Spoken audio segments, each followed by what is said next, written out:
Hello student, स्वागत है आप सभी का Rohit sir English YouTube channel पे। अच्छा होगा आप अपने मेहनत कर रहे होंगे, काम भी कर रहे होंगे और अपनी पेपर की तैयारी भी कर रहे होंगे जो सीईटी आपके अपकमिंग एग्जाम में आने वाला है, या चाहे कोई सेंटर के रेलवे के कोई भी एग्जाम कर रहे हैं तो। और अगर आप अच्छी प्रिपरेशन करना चाहते हैं तो हमारे चैनल से जुड़ सकते हैं, Rohit sir English YouTube channel पे। तो क्या अपडेट है बच्चों, आगे की देख लेते हैं। हाँ, एक दो पहले आपको मैं थोड़ा सा सजेशन देना चाहूंगा, फिर हम आगे बात करेंगे कौन गया है टीम, किस चीज का प्लान है और हम आगे क्या कर सकते हैं। फर्स्ट ऑफ ऑल ये सजेशन है बच्चों, मेरे पास किसी भी ग्रुप की शिकायत मत लेके आया करो, चाहे वो झूठी है चाहे वो सच्ची है। क्योंकि मेरे अंदर थोड़ा सा गुस्सा है, क्योंकि मैंने काम बहुत किया है जमीनी लेवल पर, इतना काम किया और मुझे आखिरी में पता लग रहा है कि लिस्ट थोड़ी सी आ रही है इंटरनल न्यूज से, और फिर एक दूसरे से आप भड़का देते हो तो मैं उस ग्रुप को धमका देता हूँ, गुस्सा ज्यादा है। ठीक है, मेरे अंदर तो क्योंकि मैंने काम किया और मुझे पहले से पता है लिस्ट थोड़ी आ रही है, फिर मुझे लगता है इन बच्चों के कारण तो नहीं आ रही, और फिर इनको धमकाता है, फिर बाद में सच्चाई पता लगती है ऐसा कुछ नहीं है। और कौन होता है कोई 10% की लिस्ट लगवाने वाला, कुछ नहीं है ऐसा। ठीक है, कोई लगवा ही नहीं सकता, किसी में दम ही नहीं है। जो सरकार चाहेगी वो होगा। ये ग्रुप, ये बच्चे ऐसे लड़ते रह जाएंगे, सारा खेल इलेक्शन करवा रहे हैं, इन्हें पता ही नहीं है मुद्दा मैंने उठा दिया था और उसी को इन्होंने लंबा खींचा है और इलेक्शन काम कर रहे हैं। मुद्दा दे दिया हमने, इलेक्शन कर रहे हैं और ये सोच रहे हैं मैं कर रहा हूँ मैं कर रहा हूँ। जैसे कई बार गाड़ी भागती है तो वो जानवर सोचते हैं मैं भगा रहा हूँ इस गाड़ी को, ऐसा कुछ भी नहीं है। काम हो रहा है अपने आप, इलेक्शंस करवा रहे हैं। नहीं इलेक्शन ना होते तो तुम छोड़ दो, किसी कोई दुनिया की ताकत नहीं हिलवा सकती थी कि आपका ये काम हो जाता। चलिए वो छोड़ो सारी बात, और मेरे पास इस तरह की बातें मत लेके आए। कौन 10% वाला है कौन नहीं है, और अगर पहले तो ऐसा कुछ है ही नहीं, क्योंकि 10% में उनका नंबर भी नहीं आता जिसपे हम नाम लगा देते हैं या कुछ भी है।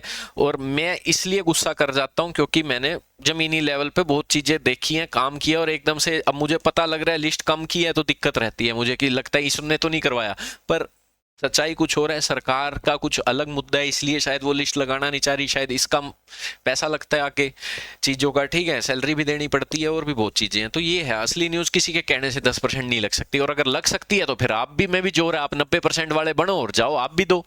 ठीक है, तो कुछ ऐसा नहीं है, आप भी फिर 90% वाले बनो, आपकी भी सुनी जाएगी अगर किसी की सुनी जा रही है तो।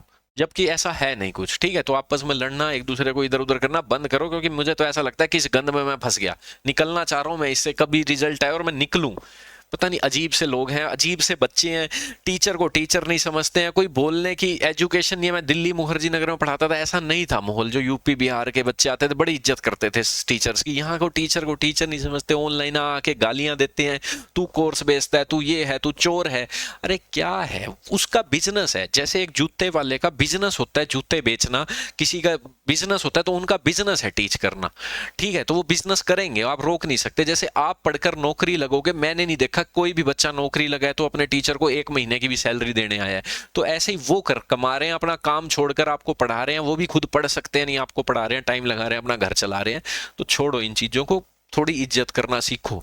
ठीक है, इज्जत, एक तरफ तुम कहते हो हमारे साथ टीचर नहीं आते, एक तरफ तुम उन्हीं को गालियां देते हो, तो गालियां दोगे और वो आ भी जाइए, दोनों बातें तो कॉन्ट्राडिक्शन है ना आपस में, कैसे आएंगे। थोड़ी सी रिस्पेक्ट करो, अगर किसी भी टीचर ने तुमने एक अक्षर भी सीखा है तो उसे गुरु मानो, और ऐसी चीजें मत करो। ठीक है, चलो ठीक है, जो भी है हो गया। चलो आगे हम बात करते हैं। हाँ, पहली बात रही 10% 90%, ऐसा कुछ नहीं है, किसी के बस की नहीं है कि कोई 10% लगवा दे एप्लीकेशन देके और आप रह जाओ। और अगर आपके बस की है तो 90% देके आप भी लग सकते हो।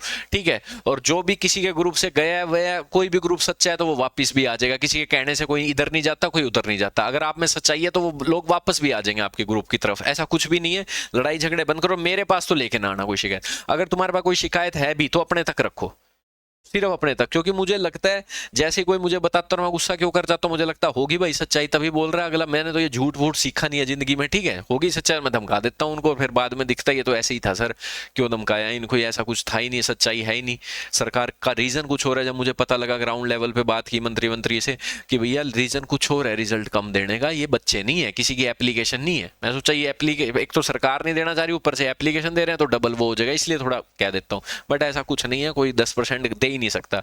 ठीक है, उन्हें खुद भी डर लगेगा कि मैं 10% लगवाऊंगा तो मेरा ही ना आए, क्या पता।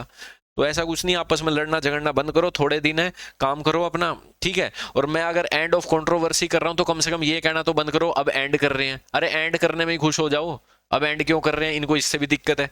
ये बंद करो सब मिलके। और मैं बता दूं, आज कैथल की टीम पहुंच चुकी है।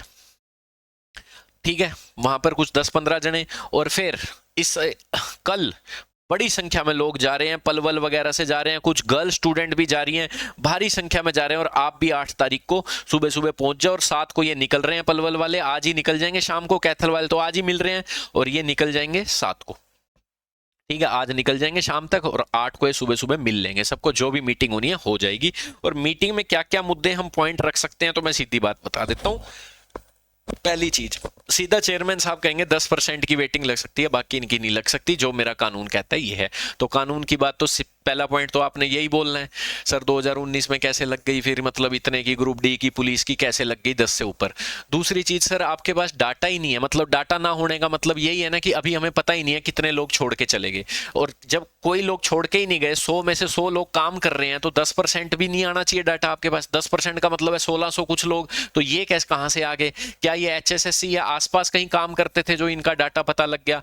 जब डाटा ही नहीं है आपके पास, कुछ है ही नहीं, तो 1600 का भी डाटा नहीं होना चाहिए। 100 के 100 जने जब काम ही कर रहे हैं तो इतने का भी डाटा नहीं होना चाहिए। ये क्यों लगा दिए, ये कहां से आए? ये भी नहीं आने चाहिए। अब यूं ना कहना इतनी तो मिनिमम लगानी पड़ती है।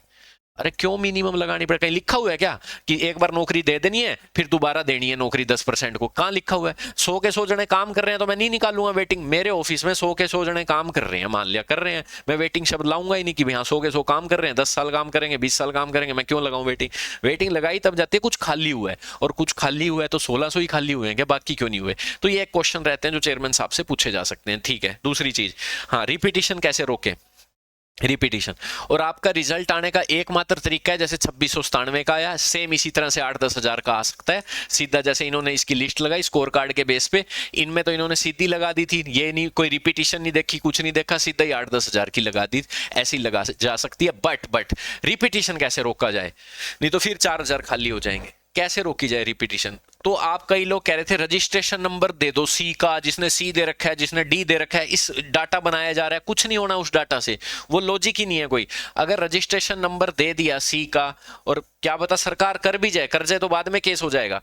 अगर देखो सी वाले ने जो कह रहे हैं सी ऑलरेडी ज्वाइन कर लिया है, वो डी का डाटा देके क्या हो जाएगा, सी ऑलरेडी ज्वाइन कर लिया है जिसने, वो डी में चला जाए, ऐसा हो नहीं सकता। मैं फिर से बता देता हूं क्यों नहीं हो सकता है। क्योंकि बेटा सी जो में चला भी गया ना, जो मान लो पुलिस में चला गया कोई सी ग्रुप में, इसका यहां मन नहीं लग रहा और ये रिजाइन देना चाहता है और ये इंतजार कर रहा है डी ग्रुप की वेटिंग का, और आपने इसका नाम छीन लिया, तो ये केस कर देगा, मैं तो इंतजार कर रहा था डी का, मैं सी में खुश ही नहीं था, मैं तो डी में आना चाहता था, तो आपने इसका हक छीन लिया। एक ही तरीका हो सकता है, विलिंगनेस का पॉइंट है 10 नंबर, विलिंगनेस भरवा ली जाए, फॉर्म भरवा लिए जाए, जैसे सीईटी के मेंस के भरवाए थे, फॉर्म भरवा लिए जाए और जो फॉर्म भरेगा उसे नौकरी दे दी जाए। यही हो सकता है। आप किसी के रजिस्ट्रेशन नंबर से उसका हक नहीं छीन सकते। वो चाहे सी में भी चला गया, उसका मन करेगा कि मैं सी से दुखी हो गया हूं, मुझे नहीं करना ये काम, डी में जाना है मुझे, तो वो इंतजार कर रहा है रिजल्ट का, आप उसे छीन नहीं सकते। एकमात्र तरीका है रजिस्ट्रेशन। ये विलिंगनेस का फॉर्म भरवा लिया जाए उससे कि हाँ, यहाँ फॉर्म जैसे भरवाते हैं कि जिसने करना है वो फॉर्म जरूर भर देगा जो इंतजार कर रहा होगा, आप रजिस्ट्रेशन नंबर से उसे अलग नहीं कर सकते। ये ठीक है।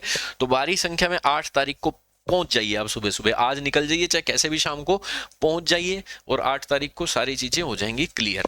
कि बहुत से बच्चे जा रहे हैं, पलवल से जा रहे हैं, बहुत से गर्ल स्टूडेंट भी जा रही है, और गर्ल स्टूडेंट्स को आगे करना। मुझे पता है लड़के जो हैं गोली ले लेते हैं, कुछ सामने वाला बड़ा ऑफिसर बोलता है चुप हो जाते हैं, और चेयरमैन साहब भी उनको कुछ बोलते हैं वो चुप हो जाते हैं। पर गर्ल स्टूडेंट आगे बात रखेंगी तो आगे चेयरमैन साहब भी आराम से सुनेंगे, ज्यादा उनको धमकाएंगे नहीं, और ना कुल्लर साहब कुछ इमोशनल हो जाना, वहां कुछ भी हो जाना, पर काम निकलवाना अपना कि इतने कम की वेटिंग मत लगाइए, ज्यादा की लगाइए। ठीक है, सबकी वैकेंट सीट फुल करिए। चलो यही था आज की न्यूज़ बच्चों, धन्यवाद, थैंक यू।